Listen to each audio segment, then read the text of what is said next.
Hey, it's Tailgate Tuesday. We are the Idle Zone Syndicate. And look, GL, Hank, Emily, I made it. I made it across the street and into the room in 9 minutes. Live in La Crosse, Wisconsin at the BNC registration and rules meeting, tournament briefing, and ready to rock and roll. Glad you made it up there safe, Danny. Dude. Yeah. Road construction. That's all I got to say. A little hectic on the travel side, was it? Good night. We left Kansas City at like 9:20 this morning. And from 9:20 to 4:30 was what it took us to get to La Crosse because of road construction. I'm assuming that's lengthier trip than expected then, huh? Oh dear. Yes. What do you guys know? Not a lot. How's it going up there? Did you just leave registration or the dinner? Yeah. Or what's going on right now? Yeah, I literally walked out of registration and briefing like 10 minutes ago, walked up here, plugged all this in, and here I am. Super deal, super turnout. Pat Schlopper spoke. So it was cool to see and hear from Pat. Excited for these guys. I mean, this is going to be I think it's going to be a good week. It is absolutely autumn here. Well, that was my next question. How's the weather? It is. The trees are all colorful and pretty and orange and yellow, you know, like they're supposed to be at home. And it's currently 43 degrees and drizzling. Yeah. Wow. That's where we are. Hope everybody's got Gore-Tex. No doubt. What are you rigging there, Kester? Yeah. I'm gonna practice the last couple of days of the week, so I just gonna fiddle for just a minute here at the beginning, and then I'll get set down. I just had a couple of things on my mind I wanted to make sure I had in the boat, and I found them, so I'm good. Well, John, how's the Heritage Tour going? It's going good. It's going good. I was hoping we might have him on the show tonight, but I don't think that's going to happen. He's been taking the anglers, not taking them out, going out to dinner with them each evening, and they're out dinner now. And usually when he gets back, I think they go straight to the room and get some shut-eye for the next day. So I understand that. But it's been good. Our friend Dave Deffenbaugh was the first client. Him and his nephew, I think, were down here, and they had a good time with them. I think they just posted a video, not a video, but a picture of them. Dave made his nephew a nice little shadow box with some of those Rick Clun coins and presented it to his nephew with a picture of Rick. So that was pretty cool. Yeah. I want to know how the ER visit went afterwards. Yeah. I don't know. I haven't heard. Maybe Dave's watching. And he can let us know how he did. So I saw a picture of a treble hook in his neck. I'm pretty sure it was his neck. I don't know, maybe it was Rick's, but No, it was Dave's neck, and the story goes they were fishing and some fish came up schooling, and the nephew didn't have a topwater tied on, so he asked Rick if he could throw the whatever the Livingston Oh, yeah, the liquor. Livingston spook is, whatever it is. Walking Boss. Walking Boss. Yes. Walking Boss. Yeah. He said, "Can I throw that?" Or he said, "Pick that up, throw it." He threw it out there, and a fish ate it, but didn't get it. And he set the hook hard, and that came back and caught old Dave in the neck. Oh, geez. two hooks, 2 hooks out of the 3 on a treble. Yeah, the picture looked like it was buried. It was buried pretty deep, and apparently this happened at noon, and they rolled in here about 3:30. And and Rick said that he didn't want to leave, he didn't want to quit fishing, so they made an appointment at the urgent care for like 4 o'clock and fished till then. Oh, man.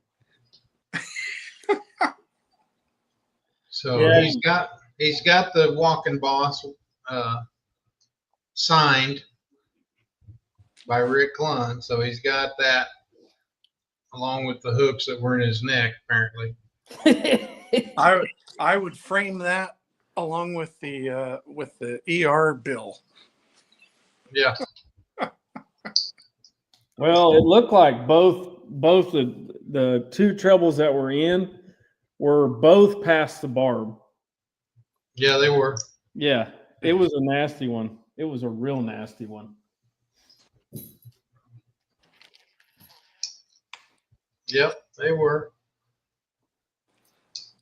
Kind of reminds me of a story. This is 30 years ago, 35 years ago. My dad and some coworkers used to take an annual trip to Canada.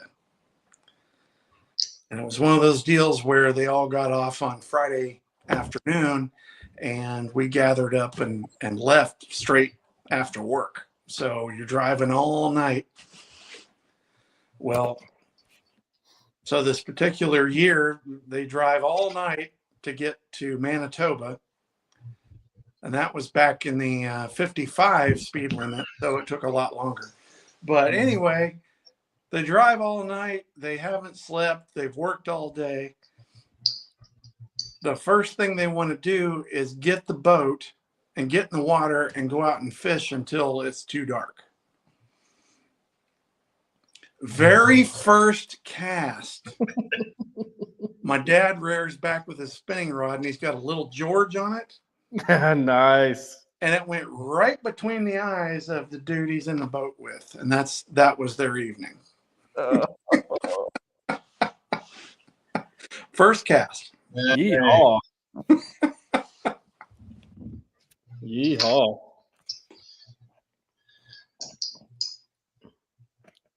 I don't know where they went. I think they went to Integris or something.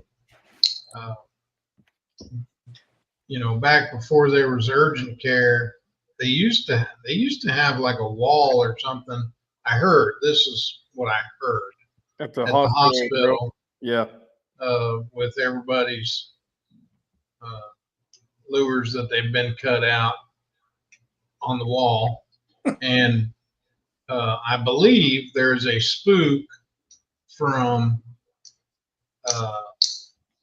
Mike Blahaw's head that Jody put in his head. I think. It's been a long time ago. I think it was those 2.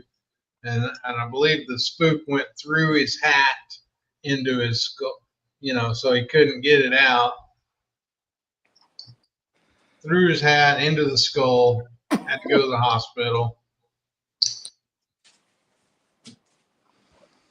I heard the same thing about that hospital down there, John. So it's got to be at least partially true, anyhow. Yeah. Yep.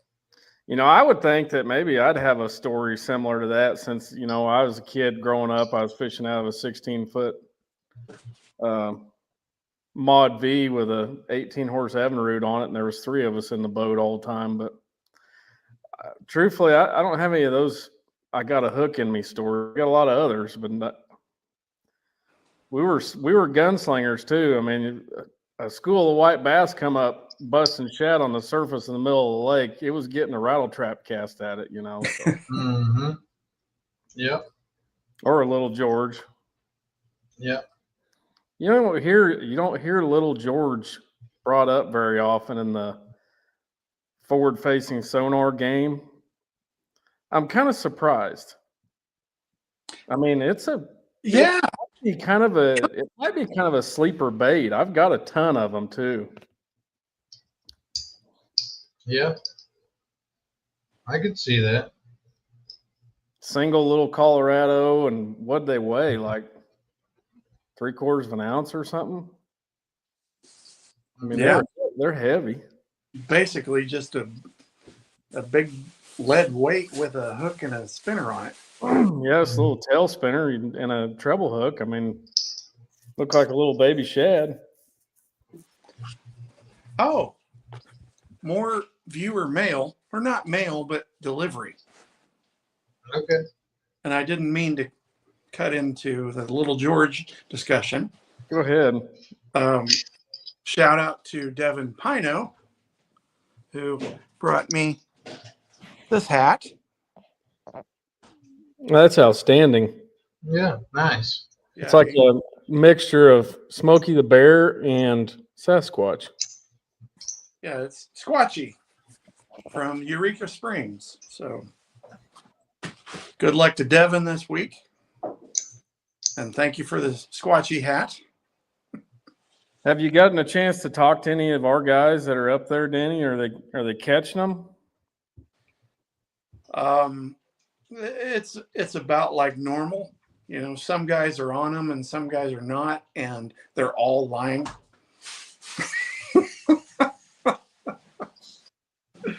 Only one boat wreck though, so far. What kind of a boat wreck? Well, Tate Herman hit a wing dam. No, Nick Luna did. Nick Luna. No, Yes. Tate. Nick, Yeah. What's he doing? Nick I mean, he's on here. He dislocated. says it's been a tough week. That's what Hunter told me. Is Nick Luna dislocated his shoulder. Oh, I'm being corrected off camera. Tate was with him at the ER, but it was Nick Luna that dislocated his shoulder. And Okay. gashed his chin open. Okay. Anyway, Tate's boat, though. gonna be able to fish, regardless of the situation. Gonna be able to fish. But he hit a wing dam? Yeah. And Kind of put his prop up and lower unit, obviously. Took it to the tech guys at the ramp, and they were like, well, it's not leaking oil. I mean, if it was John's, it would have lost all the oil on the way back. Yeah. But should be able to get out and at least give it a go. So, but otherwise, yeah, some of the guys say they're really catching them, and some are like, it's pretty tough. So we'll see. What what lures do you think are going to be in play up there right now, Danny? I would guess,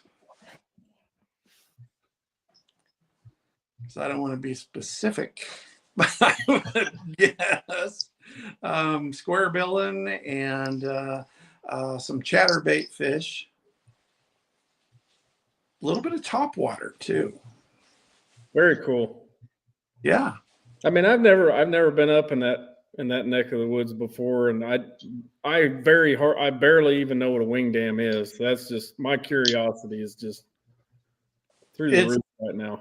It's totally weird for me. I briefly saw the river, and to be at the upper end of the Mississippi River and see it basically the same volume, the same area as like the ditch at Muskogee, it's pretty crazy. I mean, you go to like Memphis and you cross the Mississippi and it's not very wide. Right. A wing dam is a jetty, a rock jetty, like you would see in a state park lake rock jetty that sticks out into the river to break the current. So it's the fishing berm at Big Hill, but it's underwater. It's just barely under the water typically. And it's not marked? Sometimes they're above the water a little bit, depends on the water level. So sometimes they're above the water, but the water can fluctuate in the seasons, and sometimes they're under the water quite a bit. Sometimes they're just barely underwater. Sometimes they're out of the water. Cool. Kind of like the channel at Big Hill. Sometimes it's marked correctly, sometimes it's not. Just depends on who drank beer that weekend before to mark put the beer can on the hedge tree limb. Mm-hmm. Or rebar. Thank you. There's a conspiracy theory or two floating around about that, but we'll move on. So tonight I had planned, of course, the best laid plans and worst fears are seldom realized, but I had planned to go across the street, because it's literally across the street, to the Pearl Street ice cream shop that Pat Schlopper talked about, and sit out front and do this show from there. But it is raining and it is cold, and I'm old and I'm not doing it. And he would have been by himself. And we didn't plan this very well. You probably should have just stayed at the venue and walked around and talked to guys. There was nobody else. Yeah, it was pretty much the end of it. Should have grabbed Schlopper. I could have. He was a little busy. Pat had a little bit of attention. Yeah. Good reason. Jerry Pape came up, said hi, wanted to say hi to all of us tonight. He was like, "Are you really going to do the show tonight?" I said, "Well, I'm going to try to. Depends on how many of these spotted cows I have." Saw Jerry, saw Ron Plate from Arkansas. Good night. Just, everybody.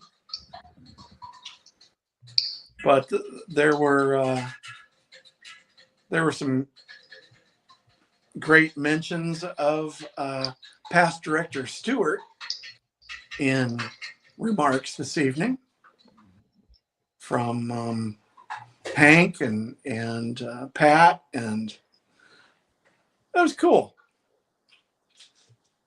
You got a lot of friends. Not sure I believe you. No, you are.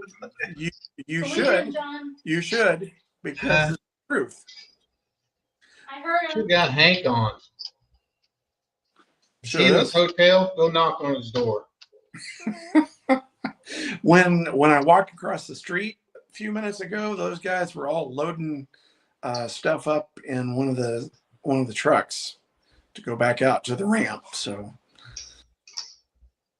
they are working away. or at least pretending to. Yeah. Well, good. I did want to bring up, like the last week, I went on a little rant about, I think it was about one bass. Mm-hmm. And just in case, I want to make sure you're aware of, just in case somebody like, oh, say Peter Perovich brings it up because he was watching the show. Yeah, I don't know who would, but and who knows who's watching the show? Maybe Hank secretly watches. But we don't know. Oh, let's go full bore on the conspiracy thing. What if they all have fake profiles? Maybe. Who is this Dominic Cavett guy? Is that Yeah, really no kidding. Hank? Anyway, just in case it were to come up, I want to, and because I still don't agree with one bass thing and how it works, and they basically are professional anglers. A lot of them, not all. There are some nation guys that fish that, but it's basically open level tour out there. And in case it were to come back and somebody said, well, John started those talks with one bass because that's true. That is absolutely true. However, my idea and Billy's idea from the director of One Bass, the first idea was that is because bass doesn't go to the west, that would be a western division of the opens. And bass wouldn't have to go out west. They could run an open. Now, in the beginning, Billy wanted, just like the other Bassmaster Opens, every tournament to be a win and you're in the classic tournament. And I knew that Bass wasn't going to go for that. So my thought was run an open Bass division out there, let them run the Western Opens, and the Angler of the Year from the Bass Opens in the West gets a classic berth. And if the guys in the Southern and the Central and the East don't like that, you can come back and say, well, we could give them a win and you're in, just like we give you guys, but we're not. We're giving them Angler of the Year. That should shut them up on that. So, yes, I did open the talks with one bass, but there was never a thought from me or Billy to make it part of the nation. It was going to be a part of the opens. Makes sense. I don't think it'll come up, but just in case. Just in case. Somewhere, someone wants to say that, hey, John started that. So you can't complain about them being here because John started it. Yeah, sort of. Yes. But no.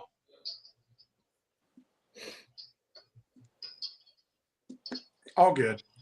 Yeah. It was cool to be on BTL yesterday. We had a good time.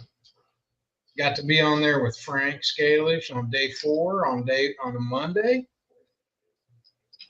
That was cool. If you haven't watched it, it was a pretty cool event. We talked about Milford Lake quite a bit. Oh dear. Yeah. Sorry about And that was, yeah. Yes, Brandon, that was the other hang up. That was the other hang up with me, and still a hang up with me because they're part of the nation, and you got guys qualifying for the nation on shared weight. That's where the shared weight is coming from. It's from One Bass because they run a shared weight program, and it works great for them.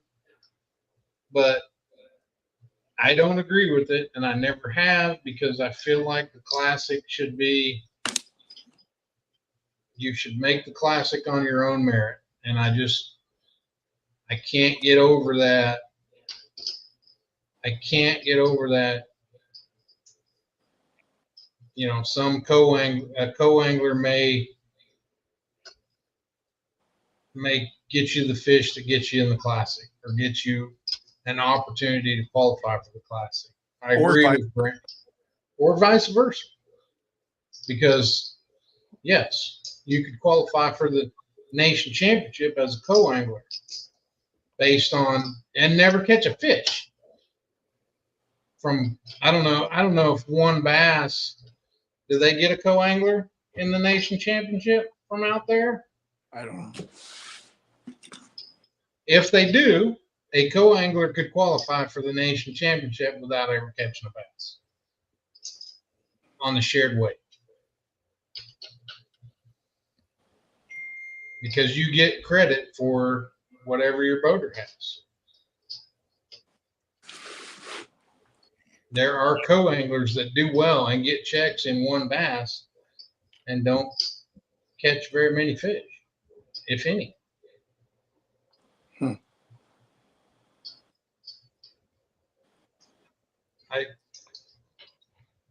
I know you brought that up the other day, but I am not a supporter of shared weight.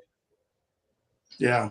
As long as a classic bird that and like I said in my note to you, that's why we have the 2 extra days at the Bass Team Championship. Because when I rolled out that team format, we had long discussions over that. Like, you know, do we give the winners each a classic spot? And we didn't want to do that. And so therefore, that's why we have the 2 extra days or additional days after the team championship. Team champions are crowned, take the top 3 teams, and now they're all fishing for themselves against each other for a classic spot. So if you make the classic, at least for 2 days, you got to make it on your own. You may have gotten to me and Danny may have fished all year and John didn't catch a fish. And Danny catches them all, and then we win the nation and we win the Bass Team Championship. Danny catches every fish in the team championship, and then the next 2 days, John has to catch some to move on. Shared weight is not that way, Right. and I cannot. I just can't. I can't get on board with that. I think the classic is too important.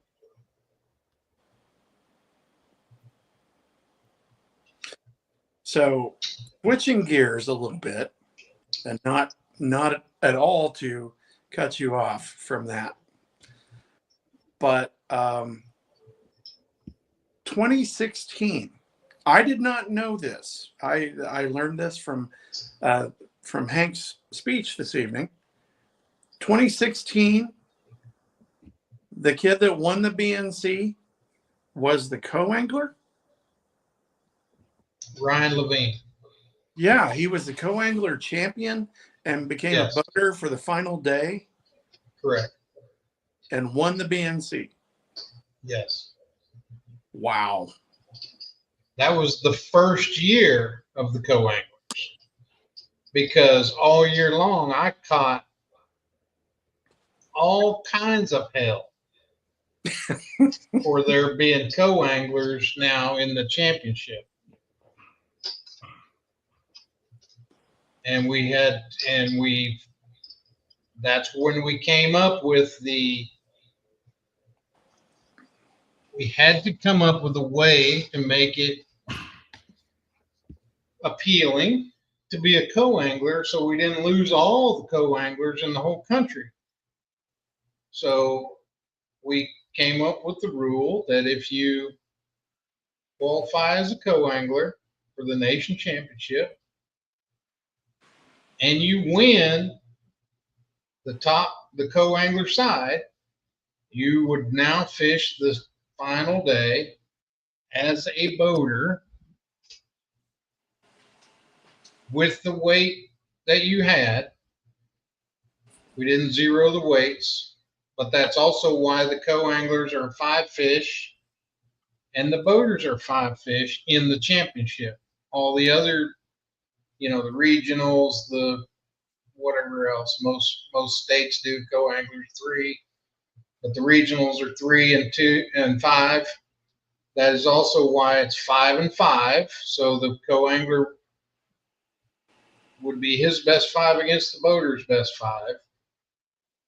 And then if you won the co-angler side, you got to fish the final day as a boater.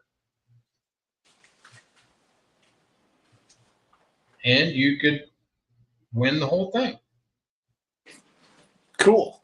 Ryan Levine won 2 boats that weekend. He won a boat for being the co-angler champion, and he won a boat for being the overall champion. And he turned down the Elite Series berth. He did not want to do. He had no desire or the time. He had a really good job.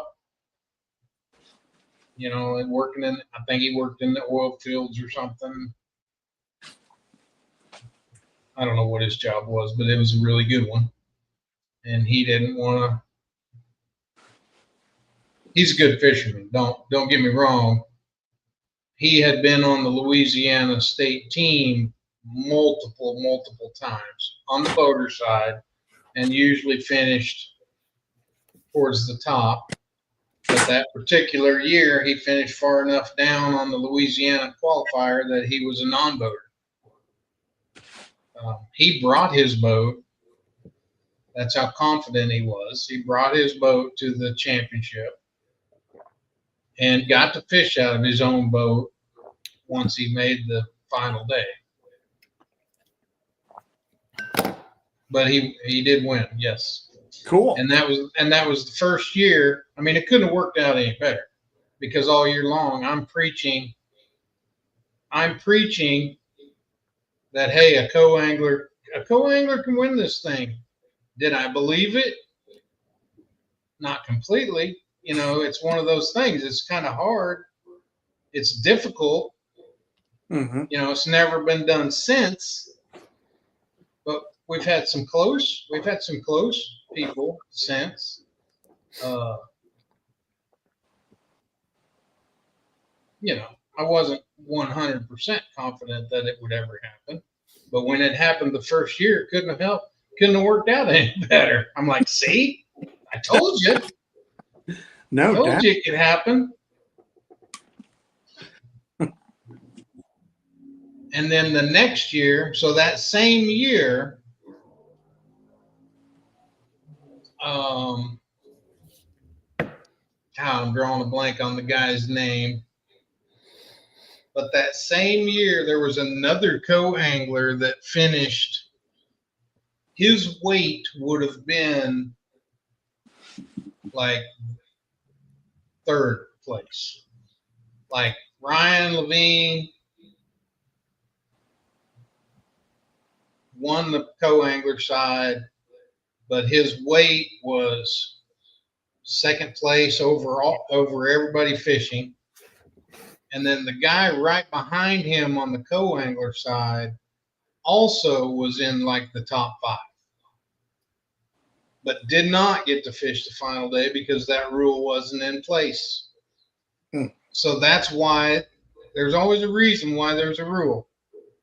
So now there's a rule after that first year. Now there's a rule that says the co-angler champion gets to fish the final day, and any co-angler that has enough weight that would put him in the top 10 of on the boater side, he Yeah. gets to fish. He gets to fish too. And they continue with that.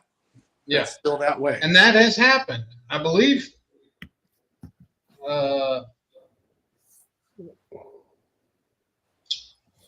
It wasn't Ray Cates because Ray won and got to fish on the final day.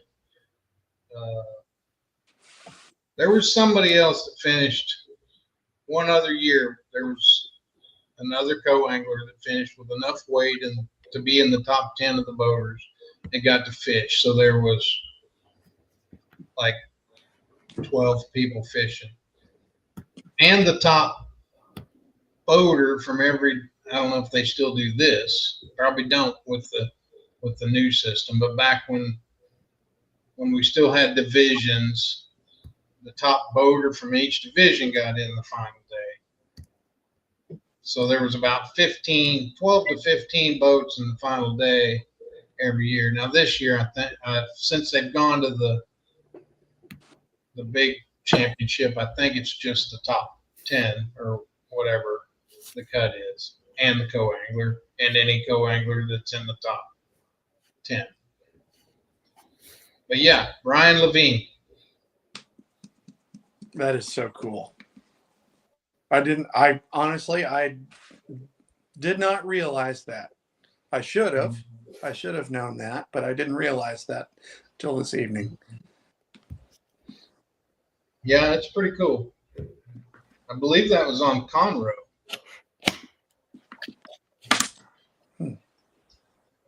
Pretty sure that was on Conroe.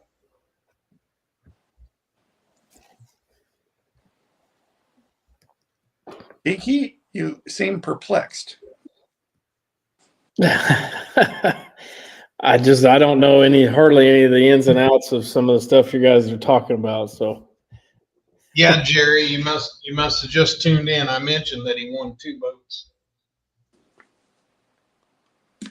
And he turned down the Elite Series berth.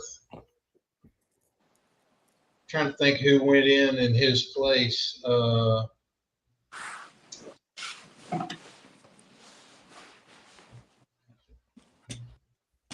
want to say, if I'm not mistaken,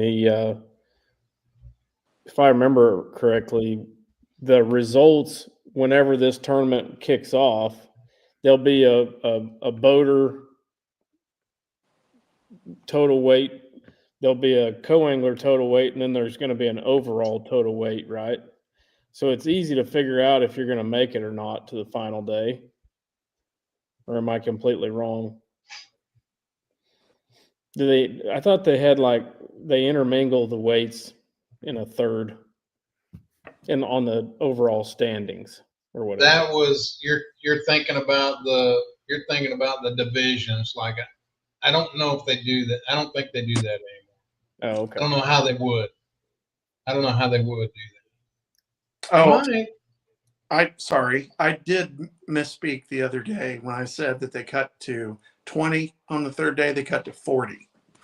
So it's everybody fishes Wednesday and Thursday, and then they cut to 40 for Friday. And then the top 10 plus whatever the co-angler champion and any of those that may qualify. So There's no divisions anymore. right. How many boats is in it, Danny? I honestly haven't been able to catch up and find out. Honestly, I couldn't tell you. Somewhere between 2 and 250. They decided last year that the amount they had was too much, so scaled it back a little bit. That's still a lot. Yeah, it's still a lot. Ryan Levine didn't just win that. He waxed them. He had 58-3. Second place was 41-12. I remember that tournament when he won. I didn't realize that he was a non-boater and all that, but I do remember that tournament. Yeah. Was there an Andreka or something that won the year after him on Grand? Andreka? Is that his last? There was a guy named Andreka that won the year, something like after him on Grand Lake or something. No, I watch a bunch Not of the videos. championship. We didn't have a championship on Grand. Daryl Okaminka. He took the Elite Series berth. He finished second. Maybe that's the name I was trying to say. I mean, Ryan Levine smoked everybody. Third place was 37 pounds. And that was a 3-day total? Yes. So he had 58 for 3 days? Yeah. And third place only had what? 37 pounds. That was a rough 3 days on Conroe. It's got bigger fish than that in it. Mm-hmm. I think we had some weather issues and things like that. What'd you think of the gale force wind down at Grand yesterday? It blew hard. Man, it was gassing. It blew hard. Today was pretty good. But it blew pretty good today. Yeah. Yeah. Tomorrow it's kind of supposed to simmer down a little bit, but maybe rain. I don't think much rain tomorrow. Or is it just the rain's coming in Friday and Saturday? Yeah. Well, Friday and Saturday they keep bumping the rain percentages up. Yeah. Friday. Let's see. I got a 60% chance on Friday and a 70% on Saturday.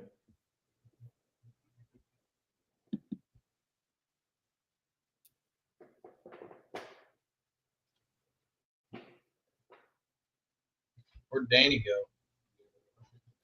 go? I think we lost him. We lost him. Maybe he went over to the ice cream shop. I can tell you what happened. What's going to have to happen to him is just what he said in the private chat. Kyle's got to add him back on. What's that? Yo. Oh, really? Yeah. That was the reason why. I don't know if Danny said anything. We were just a little bit behind schedule because our producer was the only person that could add people in from the background, and he kind of pre-planned to not be present tonight, and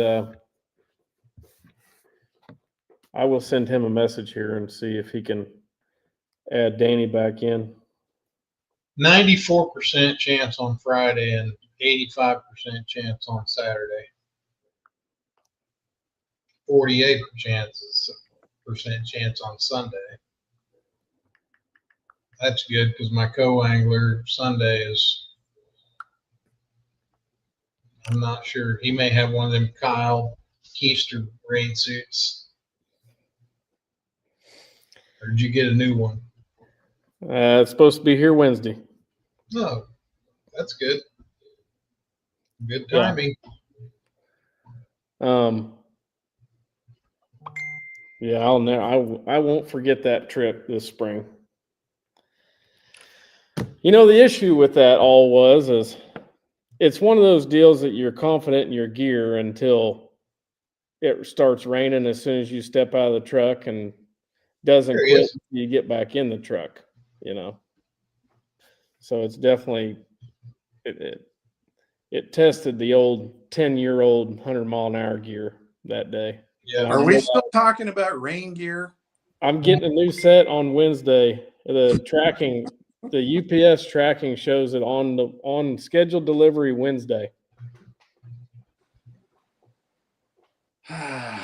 So, just in the nick of time. Yep.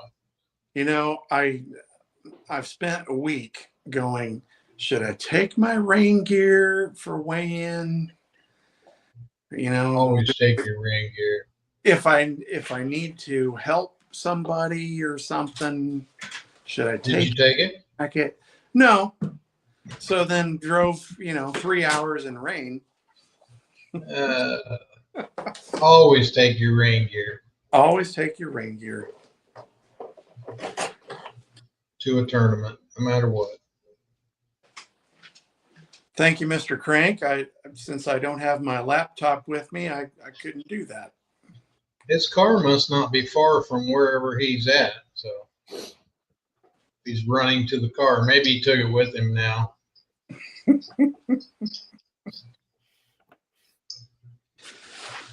What kind of rain suit did you end up getting?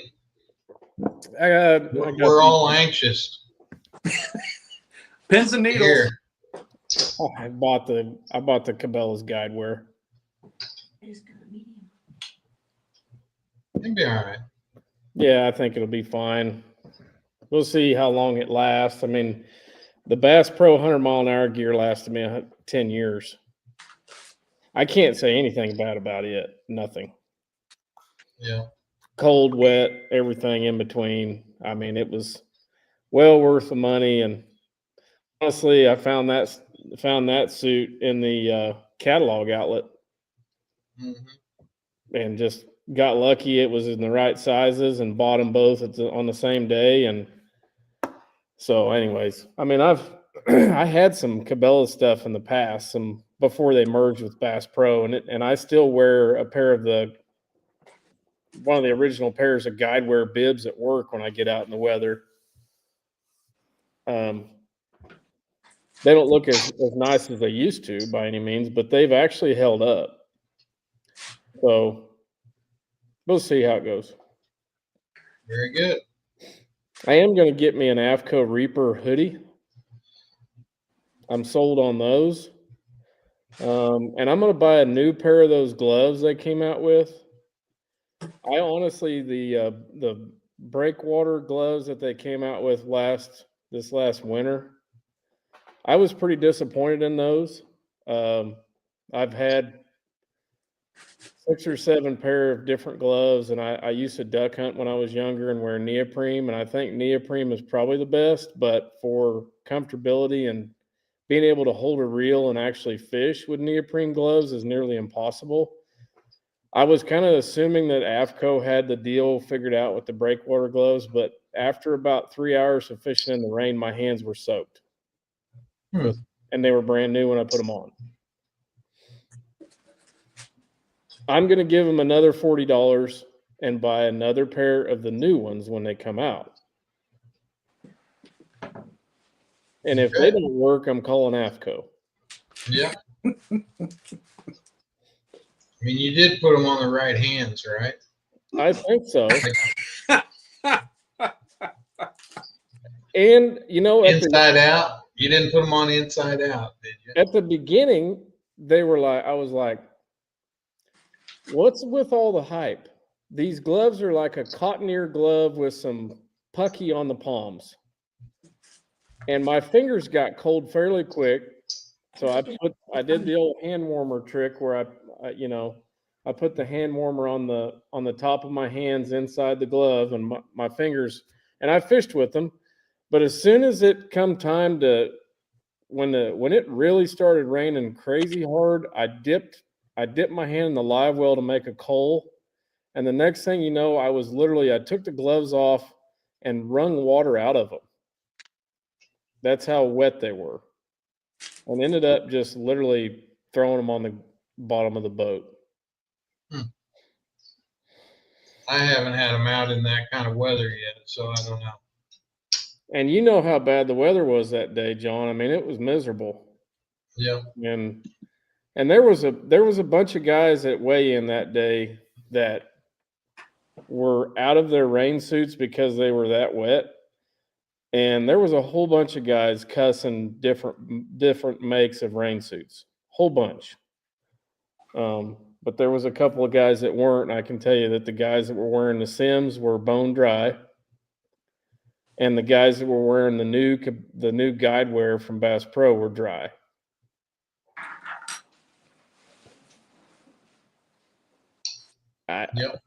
I think there was some guys maybe wearing some Grundens, something. Mm-hmm.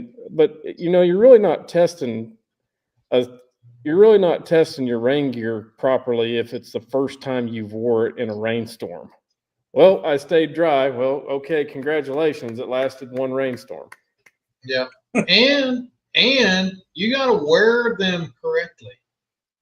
Like, people think, oh, I'm just going to slip it on. And no, you got to, to keep it dry, you got to Bundle have up. them zipped and buttoned correctly, and your sleeves done correctly and all that for them to work.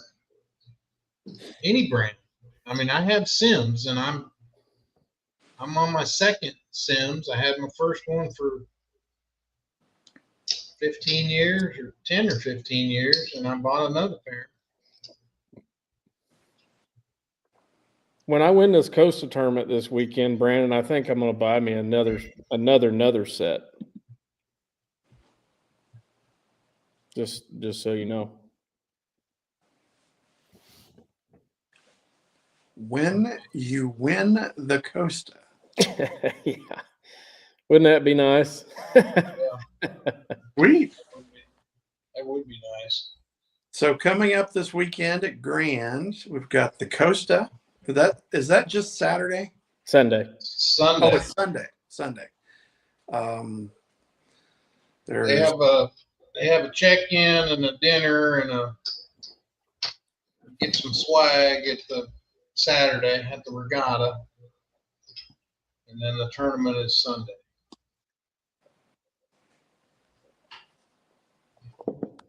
Cool. I'm looking forward to it. I went down there on Sunday. I think it was probably the toughest day of the week, and got some bites and got some confidence. Mm-hmm. So I'm ready to go back. I think I'm going to go in the morning for a while. Of course, it's all going to change with the rain and the weather, I think. It's funny. One of the baits that I was wanting to go back down and figure out is one of the baits that, I mean, it's no secret. Sunday, I worked pretty hard at trying to catch him on a square bill and a shallow running crankbait of some sort, and never got bit on it. And that's all I've seen Rick post on his social media for 2 days straight. Yep. Like, maybe I was in the wrong part of the lake. I don't know, but that's hilarious. Yep. I mean, he looks like he's just actually absolutely been smashing them on a square billet down there. So I think his biggest one was not on the square bill.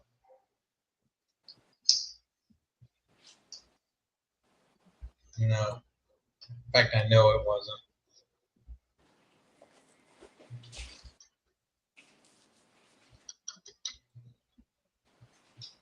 Brandon, you had an exceptional day if you caught 25 keepers, in my opinion. But He had 16 pounds. He won that Oh, the pure fishing, wasn't it? pure fishing thing. I know the Columbus Club that goes out of it went out of Red 11. Their 2-dayer was down there last weekend, and a couple of brothers ended up winning it. And I think on Saturday, like the heaviest weight was like 12 pounds. And those are guys that fish Grand Lake a lot. And then Sunday they had 15 or something and ended up coming back and winning. And their 2-day total was only like 26 or 27 pounds. Yeah, that's what it was the weekend before that club was here. They didn't catch them very good. It's just been kind of a little bit tougher time of year. Yep. We'll see. But there's obviously still a few fish to be caught. There always is. And what did you get registered? I'm assuming you were registered, John. What boat number are you? Have you been told what boat number you are? Yeah, they sent like an email. It had your boat number on it? Yeah, if I remember correctly, we're like boat 111. I didn't think it had my boat number on it. Because it said, congratulations, you qualified for the gift bag and your boat number 111 and order of entry. When did you get that? Oh, it was 2 or 3 weeks ago, probably. I mean, I registered months ago.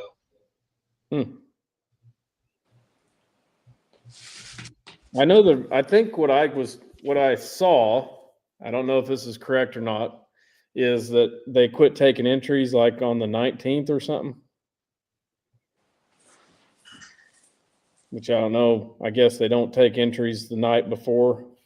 I didn't go last year. Glenn picked my stuff up for me last year, so I registered in May.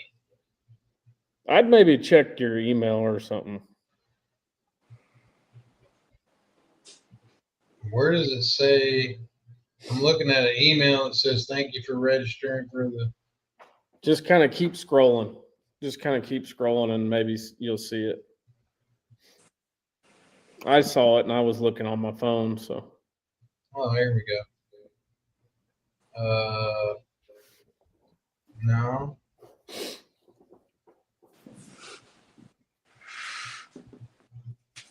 I don't see any place where it says.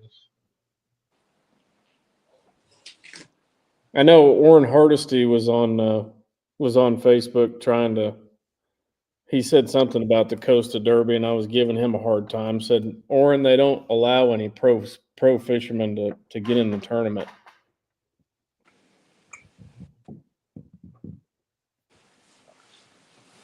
I have so many Orrin Hardesty stories.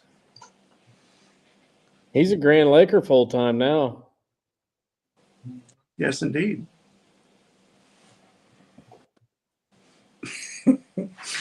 I'm not going to elaborate on the stories either.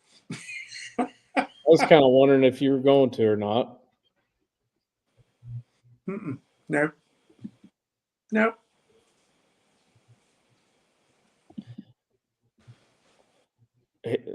If they're biting for him, he can catch them. I think he gets to wet a line during the week a lot too, but it seems like he fishes a lot in the wintertime, and he posts some big fish on his Facebook, I know. So Orrin's a good dude. Good friend of mine for 35 years, 40 years. He's kind of out from your part of the country, isn't he? Yeah, he's a Hutch guy. Yeah. Actually, I think he came originally from like Clay Center, up somewhere around there. Anyway, It doesn't matter. But yeah, no, Orrin's a good dude. I ran into him a few years back when he had moved down there, I guess, and had been there for a couple of years or something. Anyways, I ran into him at the front door of Honey Creek Outdoors, and I had a Cherryville Chargers T-shirt on or something, and he's like, "I know where you live, or I know where you're from, or something." And I was like, "Are you talking to me or what?" He's like, "Yeah, I'm from that state originally," and he introduced himself to me. I was like, "Oh, I think I've heard your name come up before," because, obviously Mark had said that him and Doug Johnson was fishing together, and he's like, he's from Kansas, and we got to talking. But it's kind of funny. We met in the doorway of a tackle shop. Mm-hmm.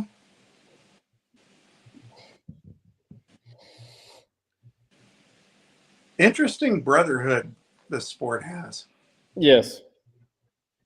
You have friends from all across the country and meet somewhere like where I am right now and just pick up your conversation from last time. That's pretty cool. Yeah. You know what I remember most about Orrin when he was fishing with Kansas? Oh, Lord. Huh? Let her fly. Cut off short shorts. Yes. Make Tommy Biffle blush, huh? Make Tommy Biffle blush. Wow. Outstanding. He had cut off overalls too. Oh, wow. Yeah. Orrin's kind of a fashion plate, really. Yeah. Got a fashion plate. Wow. He's got a strange addiction to garlic chompers. Boy, I used to have a strange addiction to those too. Did you chew them? Absolutely not. That's Well, disgusting. there you go. There you go. See, I let a little bit out. There's a little orange juice. Hmm. There is something to be said about a good Chompers orange marmalade hula grub. Hmm. That's a little Big Hill juice right there. Smallmouth. Yeah.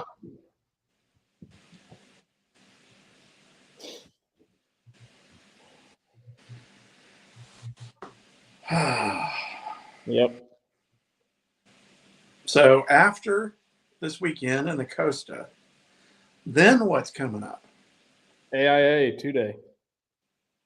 And that is at Grand. Grand Lake of the Cherokees. Cool. Yep. And then Whose boat are you using? The only boat left in the team that's running. Not going to borrow one For what? for that tournament. I No. thought maybe he might borrow one, We're or going they might get it fixed. They haven't. We're going to fish out Old Trusty. Okay. We're just not going to be able to pass a gas station.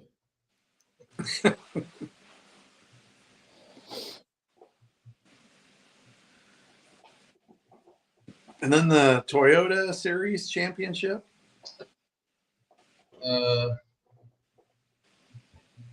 So we've got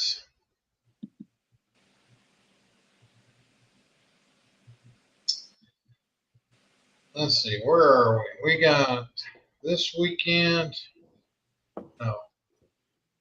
Yeah, this weekend's Costa. Then we've got Anglers in Action. Yep, then the Toyota Series. Then the Kansas Buddy Bass, I believe. Yeah. Kansas Buddy Bass that next weekend. And then Nation, Kansas Nation. Hey, Danny, something I've been meaning to ask you. You got on social media and showed everybody your jersey. Yes. Can you help a guy navigate the website a little bit? What do you Her call them? website stinks. This is no joke. And I think she knows the issues with her website and just hasn't got it corrected or is going to go in a different direction. I ended up just sending her a message on Facebook, and she sent me the form to plug my logos in and all that. And I literally ordered it through Facebook Messenger. Okay. The website is a little janky. Yeah, well, I'm not going to take away from a lot of all the options on clothing that she has on there because there's a gob. Yeah. But trying to just maybe even see, I didn't even see like a pattern of jersey like yours on there. That's why I was asking. And for the price, that's extremely reasonable for what the job that looks like she did was really good too. So Yeah, it's totally unbelievable to me. I mean, I'm pretty sure I've paid double for less. Yeah, it's not the heavier jersey material, it's the sun shirt material. But it's all fully sublimated. All the logos that's not decals. A lot of people think it's iron-on stuff on a sun shirt. No, it's not. It's all sublimated. Yeah, it looked really nice, and for the price, I don't think you can beat it. Oh, no way you can. I mean, it was less than $46 shipped. Yeah. Paid over 3 times that much for a short sleeve 2 years ago. Yeah, I mean, I went through my rod sponsor and paid double a couple 2 or 3 years ago, so I'm not doing that again. There's no reason to.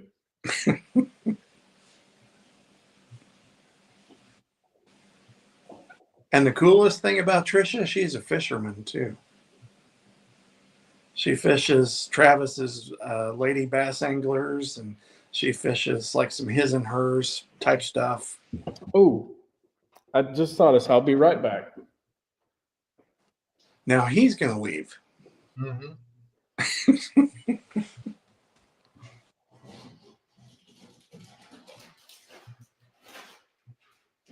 About forgot. I got in my missile baits, the super secret colors. Yeah. Oh, nice. And we can have an unboxing. Yeah. You guys are going to make fun of me because instead of ordering the full-size ones, I accidentally ordered the babies in the 30 packs. They might be good. They're not. I'm gonna give them to Max. They're not even hardly big enough for a 2/0 hook, but this color is gorgeous to my eyes.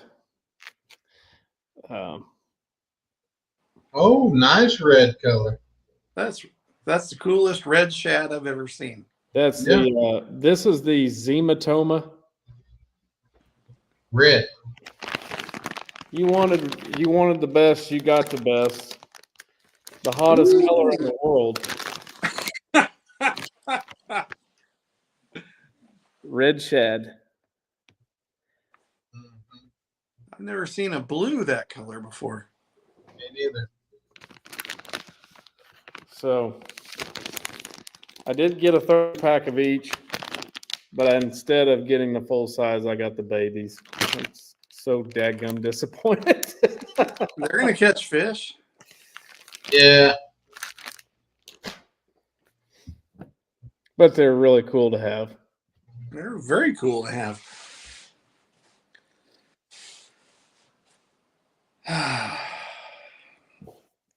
And they've got some throwback other tackle on there too. Just throwing that out there.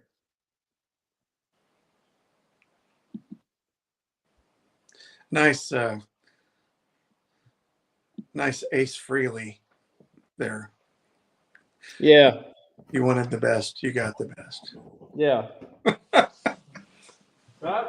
a little bit of a fan. I got a few things, but these are ones that are quick to the touch here, So this is a set of Pez dispensers. Unopened. This was a Christmas present under the tree from Santa Claus when I was 8 or 9 years old. Oh, that's cool. And then I've got another Pez dispenser that when you cycle the battle axe, Gene Simmons's tongue dispenses the candy. Nice. Oh, that's cool. That's so cool. This one here doesn't have a date on it. I don't know. This is an older one. I mean, you can still find kind of cool stuff like this on, eBay and stuff like that. This was given to me from a guy that knew I was infatuated with the guys. But yeah, this was a Christmas present when I was a kid, and I still never opened it. And it's not that old, but it's fun. I've got a Kiss Hot Wheels car in the pack too from Oh, sweet. back in the day. That's probably worse than Nice. Jack. But Yeah. the stuff I kind of wished I had. Not for sure where it's at the moment, but my dad was in the Kiss Army when he was young, Mm-hmm. and there's some Kiss Army belt buckles, and there's some stuff floating around somewhere that I haven't been able to track down in a few years. Yeah. The only thing that has survived my adulthood and moving and flooding and and divorcing and all that stuff, the only thing I have left that survived was Kiss Alive 2 double LP. Nice. Oh, look at that. Yep. That's nice. That's a good one. Just like Matt Pangrak says, we can talk about bass fishing, anything else we want to talk about. Well, news alert, folks, this is the same thing. We can talk about whatever we want to talk about too. Well, yeah. Um, Sitting on the tailgate. Okay, You know- maybe sitting on the couch in my room, but Kiss is kind of a big deal for me. I grew up listening to all that music, obviously, and the first show, I don't even know if I'd call it a concert that they put on. I don't even remember the year. I wished I did. I was probably in middle school, I'm assuming, so it was in the later 90s or early 2000s, somewhere in there. The pyrotechnics and the loud bomb sounds and the crowd screaming, and then the next thing you know, the curtain drops and they start playing Detroit Rock City. Like pick you up and shake you kind of excitement. Like I just sent you. yeah. Yeah. It's the same opening. Basically the same opening that I saw in 1977 was the opening I saw in 2019. Wow. The second time I saw them, they actually opened for Def Leppard. They were touring with Def Leppard on one of their farewell tours. They had more than one. But the second time I saw them, I knew it was going to probably be the last, and that was in Tulsa at the BOK, and it was still outstanding. And obviously, Ace Frehley, he'd been out of the band for a number of years. I'm not for sure if in the late 90s, early 2000s, if Ace was actually playing guitar, or if it was one of the other ones that stepped in off and on in his place. But it is sad to see. I mean, a guy supposedly slips, falls in the bathroom, hits his head. Come on. You did way crazier things than that. That's not a way to go. Yeah. I was kind of disappointed. just like Ozzy. Yeah. The I think one it's time, the one time that I regret not seeing them,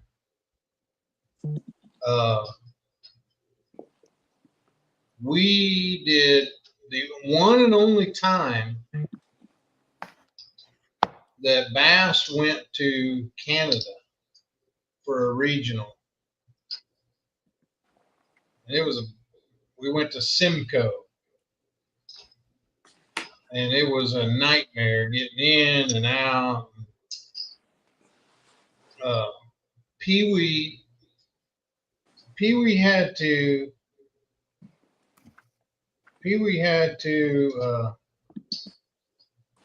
P.S. I just got my boat number. They're watching. He texted it to me. No, they're not watching. I asked him what. I told him I never got that email. But anyway, boat 9.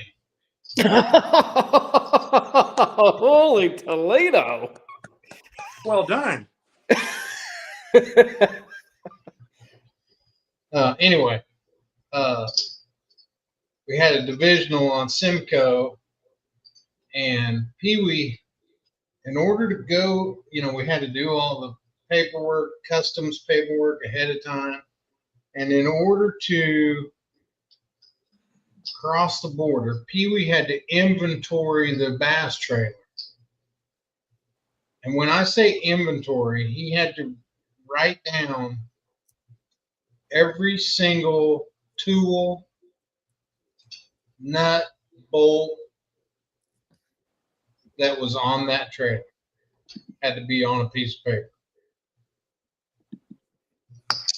to go across the border. And then, I don't know if you remember this, Danny, but back in the day when we were just getting into the live streaming of the weigh-ins, the elites had been doing it. We'd been trying to do it at the elites, and we wanted to do it. And this is back when Val was working on the elites. And when ESPN owned us, there was a satellite van, a Sprinter van. That's what Val's job was, to drive that Sprinter van to the elite tournaments. She drove that Sprinter van all over this country. But in order to get we had to get another satellite for some of the other tournaments, because that Sprinter van was just for the elites. It had all the equipment in it and blah, blah, blah. So Bass, ESPN bought this satellite. And remember how, like when satellite TV first came out and the satellite dishes were huge? 8 feet across. Yeah. That's the way it was with live streaming. We had this box on the back of, it wouldn't even fit in the Tundra. Like, it was mounted on the rails of a pickup. It was just wide enough where it was mounted on the rails of the pickup, and it took up the whole bed. And it was, you take the lid off this box, and then a satellite dish would pop up out of that box. And that's how we live streamed back in the early days. Now they're doing it with a backpack and cell phone pods. But anyway, that's how we did it back in the day. Well, Eric Nichols, the owner of the Lake Lodge at Paris Landing, was driving that satellite truck, and he got to the border, and they detained him for 8 hours because trying to figure out what this satellite that we were bringing into Canada was. Like we were launching missiles or something. So we get everybody in. we're staying at the motel, and right next to the motel is a casino. And one of the nights that we were there, Kiss was doing a show in this 5,000 seat place. And I could have scalped some tickets to that and been in an intimate. I think it may have been like an acoustic show, or it was something weird because it was only 5,000 seats. You know, it couldn't have been the full production like they do. It may have been during their unplugged years. It could have been. It could have been. And I regret not doing that. Like I walked around in the parking lot pacing. Should I do this? Should I not? Should I do this? Should I not? And I ended up not, and I should have. I mean, stuff like that. I'm past that stage of not. When those opportunities come up, I just do it now. Like, I'll worry about paying for it later. You know, life's getting too short. You know, like the last time we were at the Classic in Knoxville, there was an arena right across the parking lot from the hotel. And y'all may not even know who this is, but Lauren Daigle was performing Saturday night or Thursday night. A night I could have went, and I should have went, and I didn't. It was like literally I could have walked across the parking lot to that. I didn't do it.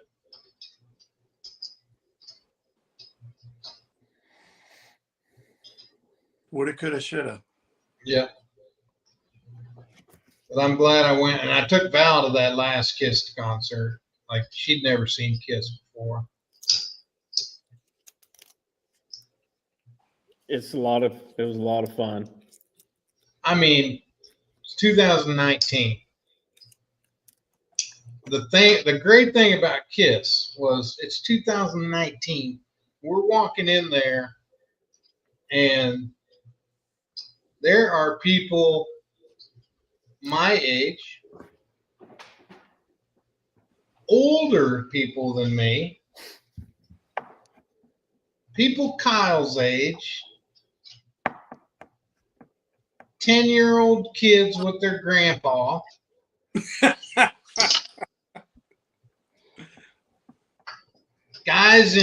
People in full Gene Simmons costumes, boots and all. And it was awesome. Everybody was just like high-fiving each other and Fixing to go into some Love Gun, Plaster Caster, Lick It Up, and yeah, after it kind of music. Oh, Cold Gin. Cold Gin's the song. Mm-hmm. Yeah. Awesome.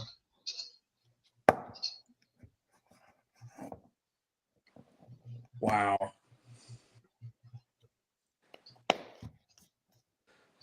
Definitely one I regret never going to. I've never seen them.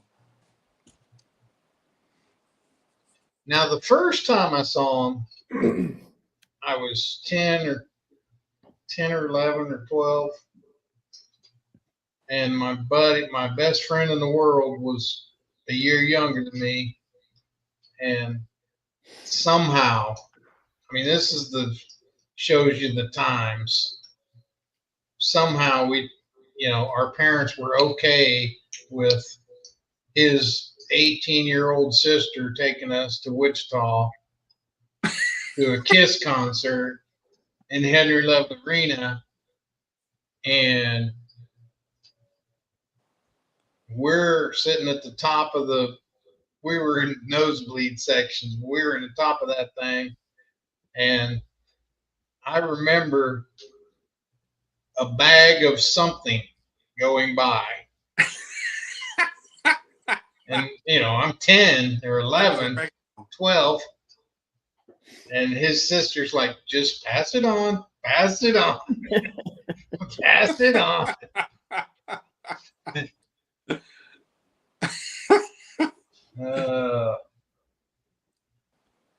But my buddy, and then after the show, we were like the last, we waited till the end to walk down on the floor and pick up some confetti. And my buddy found a guitar pick. Oh, cool. Nice. Yep. Mm-hmm. Yep.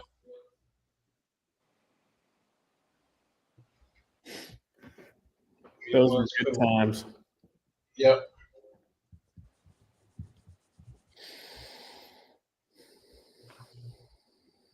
You know what's even better? Our producer Crank, he can't even end the live unless we tell him to. That's true. So I guess along with my rain gear, I should have packed my laptop. What's your day look like tomorrow and the rest of the week, Danny? Tomorrow morning launch, GL saying 7:10 on the river. I think he's being awfully positive. I don't see it happening, but if it's clear, yeah, 7:10 they can probably go. And then beginning at 9:00, we have leadership meetings till about noon, and then they provide us with lunch, and then we'll go back to weigh in about 3:00. I think 3:20 is what they're saying. We'll start. That's at the municipal boat ramp here in town. Pretty nice ramp, pretty nice facility, or don't I have honestly haven't seen it yet. Is it Patriot Park or something like that? Is that where it is? It's, gosh, drawing a blank. They're using two facilities to launch the boats: Veterans Park and the municipal ramp. Taking off from, I want to say, Riverfront Park, which is kind of between the two. Oh, is that by the baseball field? Yeah. Yeah. Yes. And then weigh-in is actually going to be at Municipal Park. So I guess I don't know where Municipal Park is. it sounds like a lot, but it's all within about 15 blocks, I think. Yeah. What I've seen of this community is it's a pretty cool place. It is. I'm always liked lacrosse. I'm looking forward to exploring it. Yeah, it's a pretty cool place. I like lacrosse. But we have president's meetings till Wednesday, Thursday, and Friday. And of course, the tournament lasts till Saturday. They have that much to talk about at the meetings? Oh, you have no idea.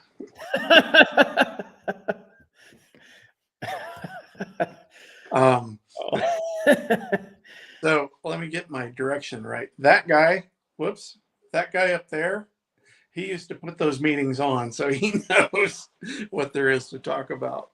Talk about some mind-numbing stuff. Do you mean Christmas? I'm glad I'm not there for that. And it's always nice when you get to the end of an explanation and then somebody asks the same damn question in a different way. Yeah. Good times. Chuck. It's right up there. Sometimes it's like, kissing your sister on the mouth. It's a blast. Sounds like it. But it's good to interact with everybody and meet. What I enjoy the most about it is networking with the other state officers. Because I've shared ideas that we've used in Kansas, and I've kind of taken some ideas that I've heard from other guys over the years, and enjoy it. It's a lot of fun, and the goofy questions are entertaining.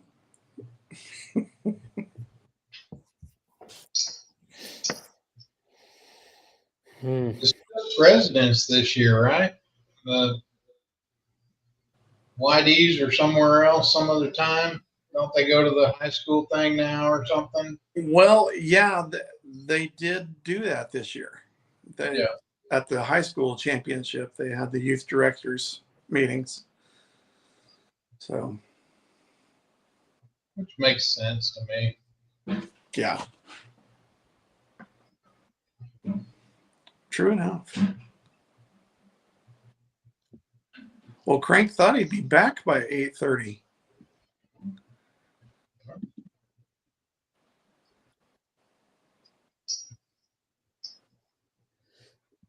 I guess we can all just sit here and act like our faces are frozen until he ends the show. Yeah.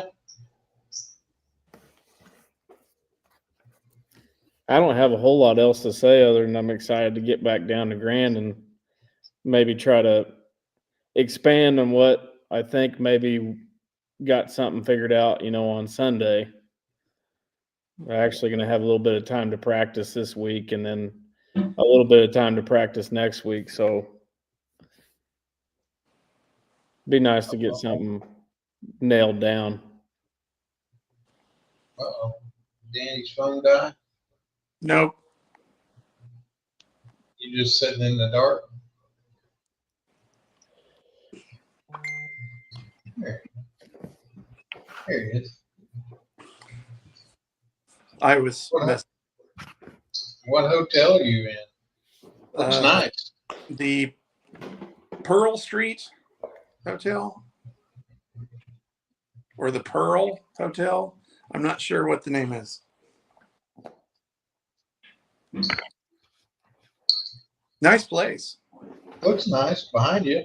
Got a suite. Got a little living room and bedroom. Got a little kitchenette or? Well, kind of, sort of.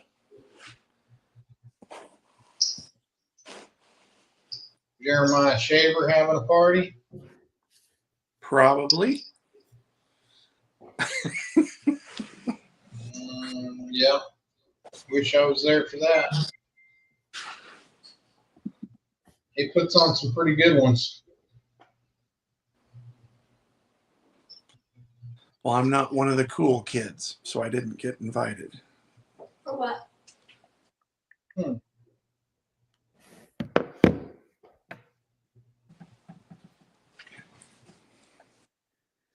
Interesting.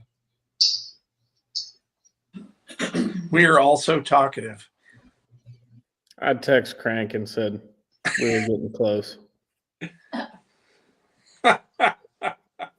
He said he's ready to close it out. What a weenie. Well, I mean, I haven't missed one of our 75 shows. I even drove 10 hours today.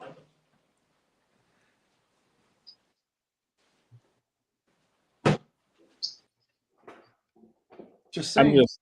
I wish you the best, and I hope Wisconsin's got really good coffee for you in the morning. I'm sure they will. yeah, they will. We actually get to sleep in because the takeoff is only like 4 blocks behind our hotel, and they're not launching until 7:20. So Yep. we're gonna walk? in. Yeah, it's like Sunday morning around. You gonna walk down there? Yeah, probably just walk. Yeah. I thought it was farther than 4 blocks. I thought weigh-in was 4 blocks. No. Oh, cool. Launch is 4 blocks one way, weigh-in's 4 blocks the other way. Pretty much. Pretty cool. Yeah, it's a pretty cool place. I like La Crosse. I hope the weather's good for them. I hope they catch the fish. I hope an actual nation guy wins it.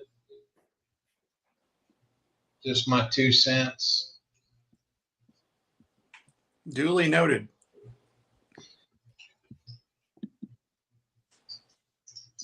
I think it's ridiculous that Blake's Caps didn't get a what do you call it? Defend his title. Just because Will Davis did it a couple times, Blake's doesn't get to do it. And look, and he needs it. I mean, he finished dead last in the elites. It's not like he didn't need it. You know, if he'd have requalified for the elites, you know, back in the day, I would have had a conversation with him and said, look, you don't need it. You don't need to qualify. You don't need to go fish. You're requalified. Let a nation guy have it. But he may need it. Not this year, but next year. You know, it would have given him, you know, had he been able to come and defend it and somehow won, then he would have had another year, 2 years. True enough. Well, guys at home, thanks for watching. A little different show tonight. I'll have some live stuff on KBN in the next few days. Probably try to get some of the launch, some of the weigh-in. See what we can do. Do a live from the meetings. Negative. Come on.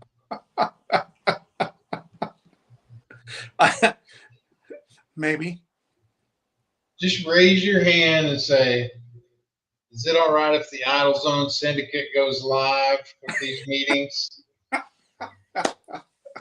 Especially since they just came out with the Elite Series rule where the anglers cannot go live from the water. Yeah. Say, is it all right if we go live from the meeting? That'll be a good one. They wouldn't be able to get a word in edgewise. You'd be screaming. No, I wouldn't. You ready? Yeah. See y'all. Peace. Later.